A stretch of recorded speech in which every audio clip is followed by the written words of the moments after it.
Welcome back to live show. Warangal Khammam అచ్చంపేటలో ఘన విజయం సాధించింది అధికార టీఆర్ఎస్ పార్టీ. అచ్చంపేటలో అయితే మొత్తం క్లీన్ స్వీప్. జగన్నాథం గారు, ఏం జరుగుతుంది అంటే, సరే ఎవరికి అవకాశాలు లేవని 2014 సార్వత్రిక ఎన్నికల తర్వాత ప్రతిఫలితం చెప్తోంది. ఒకవైపు ప్రతిపక్షాలు లేకుండా మొత్తం జెండాలు పీకే కార్యక్రమం చేస్తూ, ఒకవైపు ఒక్కొక్క ఎన్నికల్లో విజయం సాధించుకుంటూ వెళుతున్నారు. అసలు ఎందుకు ఇంత వన్ సైడెడ్గా వస్తుంది అంటే ఏం చెప్పుకోవచ్చు కారణాలు? ఇప్పుడు నేను వరంగల్ తర్వాత ఖమ్మం తెలియదు, ప్రత్యక్షంగా అచ్చంపేట నా పార్లమెంట్ కాన్స్టిట్యూన్సీ అన్నారు. నేను పూర్తి స్థాయిలో అక్కడ ప్రచారంలో పాల్గొనడం జరిగింది. మేము చెప్పేదానికంటే ముందు ప్రజలు, ఇది నేనేదో మా పార్టీ అని చెప్పేసి నేను పోవడానికి అని చెప్పట్లేదు. ఈనాడు మా నాయకుడు కేసీఆర్ గారు ఏంటంటే, సామాన్య ప్రజానికానికి ఆయన ఎప్పుడు అనేవారు 85% of the people in Telangana కులం విడిచిపెట్టండి, అగ్రవర్ణాల, ఎస్సీలా, బీసీలా, ఎస్టీలా అందరూ బీపీఎల్ రేంజ్లో ఉన్న వాళ్ళే. ఈ తెలంగాణ సంపద అంతా కూడా వాళ్ళకి చేరాలన్న భావనతో ఉండి మేనిఫెస్టోలో పెట్టి వాటికంటే అదనగా ఈ మధ్య మేము బాగా ఎక్కువగా ప్రజలకు తీసుకువెళ్ళాం ప్రజల రిక్వైర్మెంట్స్ని. ఉదాహరణకు కళ్యాణ లక్ష్మి కానీ, షాదీ ముబారక్లు కానీ, రంజాను ఫెస్టివల్ను, క్రిస్టమస్ని కానీ, తర్వాత ఆసరా పథకం కానీ, హాస్టల్స్లో సన్న బియ్యము, తర్వాత 6 కిలోల బియ్యం 4 కిలోలు నలుగురికి రెస్ట్రిక్ట్ చేసిన దాన్ని చేసి పూర్తిగా చేసి ఇచ్చాం. ఇవన్నీ ఏమయ్యాయంటే జనంలో లేదా, తర్వాత కరెంటు రైతులకు ఇబ్బంది కలగకుండా, తర్వాత డొమెస్టిక్ దీంట్లో ఇబ్బంది కాదు. మరి ఇంత కాన్ఫిడెంట్ గా ఉన్నా మరి 2 నెలల ముందు నుంచి 3 నెలల ముందు నుంచి నాయకులు, మంత్రి స్థాయి హరీష్ లాంటి నాయకులు అక్కడే ఉండి మొత్తం అంతా గ్రౌండ్ లెవెల్లో పర్యవేక్షించి దాని ఫలితమా, లేకపోతే నిజంగా మీ మీద ప్రభుత్వం మీద నమ్మకం ఉన్న ఫలితం? ఎస్, డెఫినెట్లీ అండి. ఇప్పుడు మేము చేసిన పనిని కన్సాలిడేట్ చేసుకోవడానికి, ప్రజలు తీసుకుపోవడానికి నాయకత్వం ముందుకెళ్ళి ప్రజలు చెప్తా ఉంటాం. అది మెస్ట్ ఏ పొలిటికల్ పార్టీ అయినా చేస్తుంది. మా మంత్రులు వెళ్ళారంటే మేము యాంటిసిపేటింగ్ లేదా ఇది ఉంది కాబట్టి ప్రజలకు తీసుకెళ్ళండి.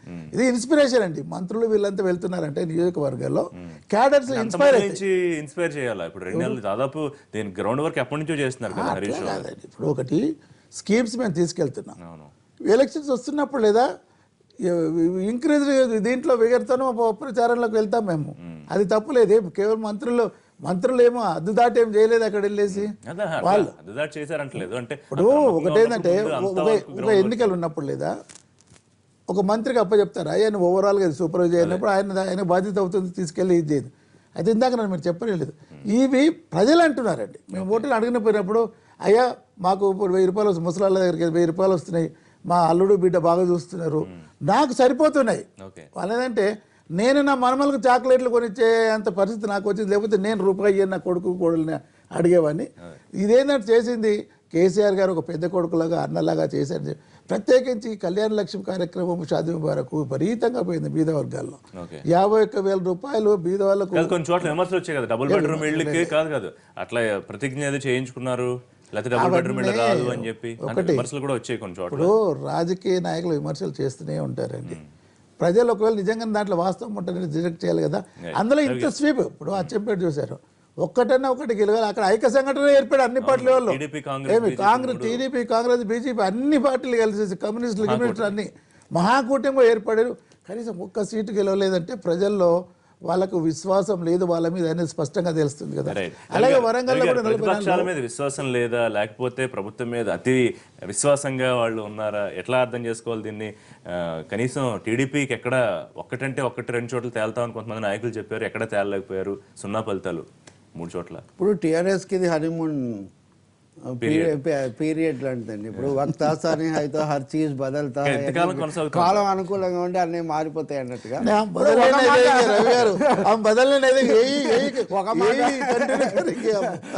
ఒక మాట ఏంటంటే, ఇప్పుడు టీఆర్ఎస్కు అనుకూలం ఒకటి రాష్ట్రం ఏర్పడింది, కేసీఆర్ నాయకత్వం చేస్తున్నారు, నీళ్ళు ఇస్తున్నారు, లేకపోతే కరెంట్ ఇస్తున్నారు, ఇటువంటి ఒక వాతావరణం, మంచి వాతావరణం ఏర్పడింది. అది సుహృద్భావాన్ని పెంచుతుంది. రెండోది మీరు అన్నట్టుగా ఇతర పార్టీల నుంచి, ఉదాహరణకు తుమ్మల నాగేశ్వరరావు రాకపోతే కమ్యూనిస్టులకు కంచుకోవటం, ఖమ్మంలో అలాంటి రావడం అభివృద్ధి కోసం వచ్చాడు, ఆశయాల కోసం వచ్చాడు, బంగారు తేని వాళ్ళు చెప్తారు. ఏదైనా కానీ సమాధాన భేద దండోపాయాలని ఉన్నాయి. ఇక్కడ ప్రభుత్వం పట్ల, కేసీఆర్ పట్ల ఉన్న సుహృద్భావం ఉంది. ఇతర పార్టీల నుంచి సామూహికంగా చేర్చుకున్నటువంటి రాజకీయ ప్రభావం ఉంది. చివరగా మీరు పథకాలు వీటి మీద ఆశ ఉంది. డబుల్ బెడ్రూమ్ షోకేసింగ్ జరుగుతుంది కదా. నిజానికి దేశంలో 2 కోట్ల ఇల్లు కట్టాలి. ఈ లెక్క నియోజకవర్గానికి 100 కడితే ఇల్లు కట్టితే చాలా కాలం జరుగుతుంది.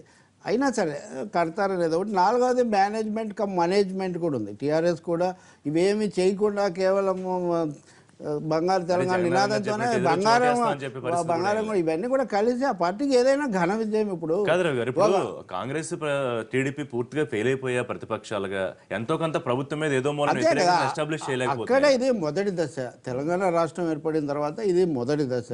రెండవది ప్రధానంగా రెండో పార్టీగా ఉన్న టీడీపీ లాంటిది, అది పూర్తిగా హౌస్ ఆఫ్ కార్డ్స్ లాగా ఒక విధంగా కుప్పకూలిపోయి చివరకు రేవంత్ ఒకరే మిగిలినటువంటి ఒక పరిస్థితి. కాంగ్రెస్లో వ్యూహాత్మకంగా ఈరోజు ఉదాహరణకు నిర్ణయం చేశారండి, శాసనసభలో గట్టిగా ఎదుర్కోవాలని. ఆ నిర్ణయం చేయడానికి ఇప్పటి వరకు లేదు. అందువల్ల నిజమైన రాజకీయ పోరాటం అనేది లేదా వైరుధ్యం అనేది తెలంగాణ రాజకీయాల్లో ఇంకా మొదలవ్వలేదు. రాష్ట్రం ఏర్పాటు తర్వాత కేసీఆర్ ఆయన ఏ వ్యూహము అదే ఇంకా నడుస్తుంది. సమస్యలు లేవని కాదు, ప్రతిదానికి రెండో వైపున కూడా సమస్యలు కూడా ఉన్నాయి. అవి ముందు మొదలవుతాయి. కానీ సమస్యలు రాకూడదు, పరిష్కారం కావాలనే మనం కోరుకుందాం. అది మనం కోరుకుందాం కాదు, సమస్యలు రావాలి, సంక్షోభాలు రావాలని మనం ఏం కోరుకోం. ప్రభుత్వం ఇప్పుడు ఉదాహరణకు విద్యుత్ శక్తి ఉంది, 9,000 కోట్ల దాకా వేస్తారు ఉదాహరణకు. అవే ప్రతిపాదనలు ఉన్నాయి. పట్టణాల్లో కూడా ఇప్పుడు విపరీతంగా హైదరాబాద్ GHMC మొత్తం వచ్చింది, మొత్తం అప్పులు తేవాలి ఇప్పుడు నిర్ణయించారు. తెచ్చిన తర్వాత ఏమవుతుంది, పన్నుల విషయాలు ఇవన్నీ కూడా ముందు. ఈ సమయానికి ఏంటంటే ముఖ్యంగా రాష్ట్ర సాధన, ఆ సుహృద్భావం పనిచేస్తుంది. ఫిరాయింపులను సామూహికంగా ప్రోత్సహించిన ఆ ప్రభావం కూడా యాక్సెప్ట్ చేశారు. ఇంకా అనుకోవాలా ప్రజలు దాన్ని పెద్దగా ఏం వ్యతిరేకంగా అంటే తెలుగుదేశం తనది సమయంలో ఇది ఫిరాయింపు కాదు అనే ఒక విధంగా రవి గారు రాజకీయ ఏకీకరణ అంటే ఏకీకరణ ఒకరి మాత్రమే హైదరాబాద్ శివకుమార్ గారు ఏకీకరణ. శివకుమార్ గారు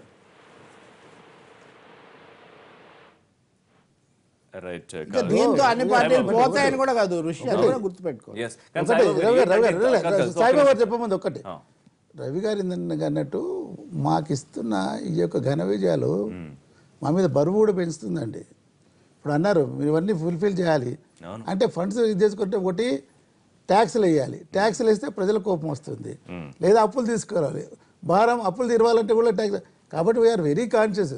ఎందుకంటే ఇవన్నిటిని సమన్వయం చేసుకుంటూ వనరులు తెలుగుదేశం పార్టీ ముందుకు తీసుకెళ్లాలని చెప్పేసి చాలా దారుణమైన పరిస్థితి చెప్పుకోవచ్చు. దీన్ని అంటే మనం రెండో కోణంలో కూడా చూడాల్సిన అవసరం ఉందండి. ఇది స్థానిక సంస్థల ఎన్నికలు.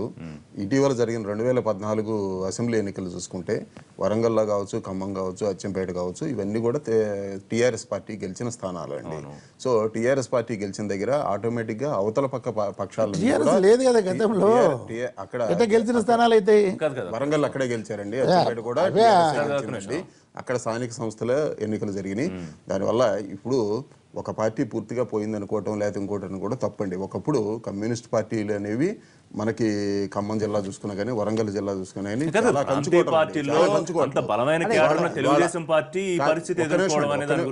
ఒక నిమిషం ఋషి గారు, ఇందులో ఒకప్పుడు ఖమ్మం జిల్లా కానీ వరంగల్ జిల్లా అంటే కమ్యూనిస్టులు తప్ప ఎవరు గెలవని ప్రాంతాలండి. కమ్యూనిస్టులు తప్ప వాళ్ళతో మాట్లాడితే తప్ప, వాళ్ళతో అలియన్స్ అయితే తప్ప, లేకపోతే వాళ్ళు ఇండివిజువల్గా తప్ప ఎవరూ గెలవని స్థానాలు. తెలుగుదేశం పార్టీ వచ్చిన తర్వాత కమ్యూనిస్టులని ఒకసారి వాళ్ళు వీళ్ళు వేరుగా పోటీ చేస్తే తెలుగుదేశం పార్టీ రీప్లేస్ చేసింది. అట్లాగే ఇవాళ 2014 తర్వాత జరుగుతున్న ఎన్నికల్లో టీఆర్ఎస్ పార్టీ బలంగా వచ్చింది అక్కడ. ఇది ఎవరం కూడా కాదనలేని నిర్వివాదమైన అంశము. ఒకవేళ ఇవాళ కమ్యూనిస్టులు ఆ ప్రాంతాల్లో ఎటువంటి ప్రభావం చూపించట్లేదు అనుకున్నా కానీ పొరపాటు అవుతుందండి. ప్రజెన్స్ అనేది ఉంటానే ఉంది. అట్లాగే తెలుగుదేశం పార్టీ కూడా ఉంటానే ఉంటుందండి. పూర్తిగా కుప్పకూలిపోయింది లేకపోతే ఇది అనుకోవడం కూడా మనం పొరపాటు. ప్రస్తుతం ఇటీవల జరిగిన 2014 అసెంబ్లీ ఎన్నికల తర్వాత జరుగుతున్న స్థానిక సంస్థల్లో జనరల్ గా అధికార పార్టీకి ఎక్కడ కూడా మనం ఓవరాల్ గా కంట్రీ 2014 ఎన్నికల తర్వాత అక్కడ కార్యకర్తల్లో కానీ లేకపోతే కానీ కొంత నిర్లిప్తత వచ్చిన మాట అయితే వాస్తవం. ఇది అదేవిధంగా టీఆర్ఎస్ కొంత బలపడిన మాట కూడా వాస్తవం. అక్కడ అధినాయకత్వం ఫెయిల్యూర్ అని చెప్పుకోవచ్చు. అట్లా ఎట్టి పరిస్థితుల్లో ఉండదండి అది. ఇప్పుడు ఎందుకంటే ఒక్కొక్క దాంట్లో జరుగుతూ ఉంటుంది. ఇవాళ కమ్యూనిస్ట్ పార్టీలో లేకపోతే తెలుగుదేశం పార్టీలో ఓడిపోయినంత మాత్రాన ఖమ్మం జిల్లాలో, వరంగల్ జిల్లాలోనో, బెంగాల్లోనో అందరూ కూడా ఎరోడ్ అయిపోయారు అనుకోవడం కూడా పొరపాటు అండి. అక్కడ ప్రజలు ప్రస్తుతం ఆ విధమైన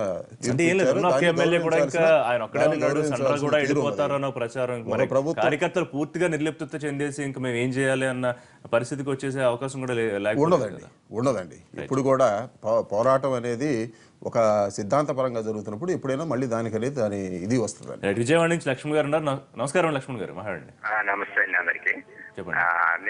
నేను ఎలక్షన్స్ గురించి కొంచెం రియాక్ట్ అవుదాం అనుకుంటున్నాను. చెప్పండి సార్. తెలంగాణలో నిన్న జరిగిన వరంగల్ కార్పొరేషన్ ఖమ్మం ఎలక్షన్స్ లో అండ్ అచ్చంపేట చేసే టిఆర్ఎస్ వన్ సైడెడ్ గా ఉన్నది.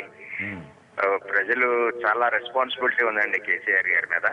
చాలా హోప్ తో ఉన్నారు ప్రజలు, చాలా ఆశ పెట్టుకుని ఉన్నారు. చేయవలసి వస్తుంది. టీడీపీ అయితే కంప్లీట్ ఐడెంటిటీ పోయిందనే చెప్పాలి.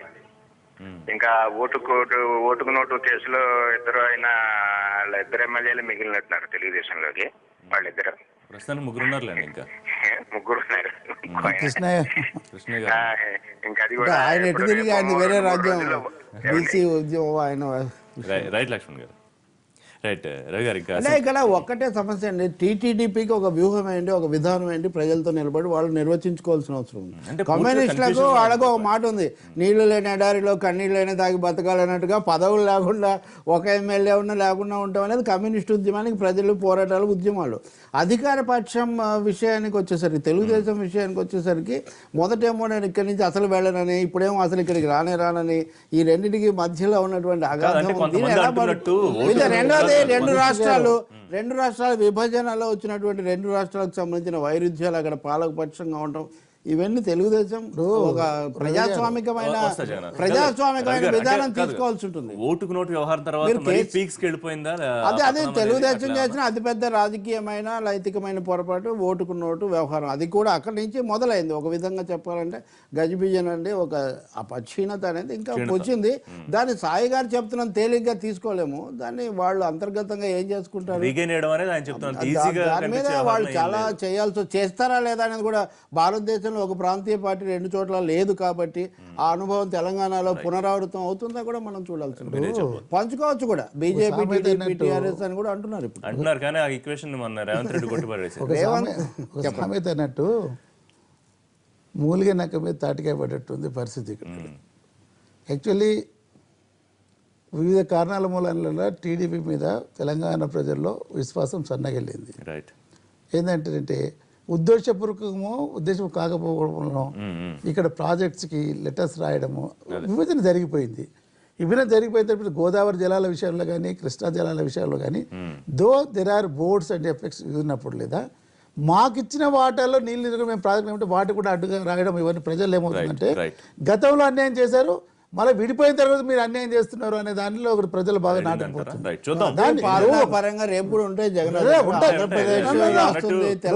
కాదంటలేదు. తెలంగాణ మహారాష్ట్రకి ఎందుకు వెళ్ళారు ఉదాహరణకు అట్లాగే ఉంటుంది. ఇప్పుడు అటువంటి అట్లా ఇప్పుడు సామరస్యంగా మనం ఇదికుంటే ఒక సింపతి పెరిగేది. కాకపోతే అంటే ప్రధాని కేంద్ర ప్రభుత్వం మేము కేంద్రంలో ఉన్నాం కాబట్టి ఆపాలన్న భావనతో ఉన్నప్పుడు ఇక ప్రాంత ప్రజలు డెఫినెట్గా లేదా దాన్ని ఒక సెంటిమెంట్గా తీసుకున్నప్పుడు లేదా ఓట్ బ్యాంక్ వన్ సైడ్ అవుతుంది. ఇప్పుడు జరుగుతూ ఉంది.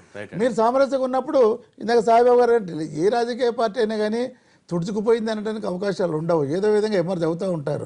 ఇప్పుడు కాంగ్రెస్ ఎమర్జెన్సీలో పోయింది అనుకున్నా బీజేపీ ఇవాళ తెలంగాణ అసెంబ్లీ బడ్జెట్ సమావేశాలు ప్రారంభమవుతున్నాయి. 14న బడ్జెట్ ప్రవేశపెడతారు. ఇటువైపు కాంగ్రెస్ కూడా అస్త్రాలు సిద్ధం చేసుకున్నాము ప్రభుత్వం మీద పోరాటానికి ఉంటుంది. తెలుగుదేశం పార్టీ కూడా తమ వంతు పోరాటం చేయడానికి సిద్ధం అవుతుంది. చూద్దాం సమావేశాలకు సంబంధించిన అప్డేట్స్. థ్యాంక్ యూ రవి గారు, థ్యాంక్ యూ జగన్నాథం గారు, థ్యాంక్ యూ సాయిబాబు గారు. అలాగే ఇది ఇవాళ పొలిటికల్ అప్డేట్స్ కోసం చూస్తూనే ఉండండి ఎన్టీవీ.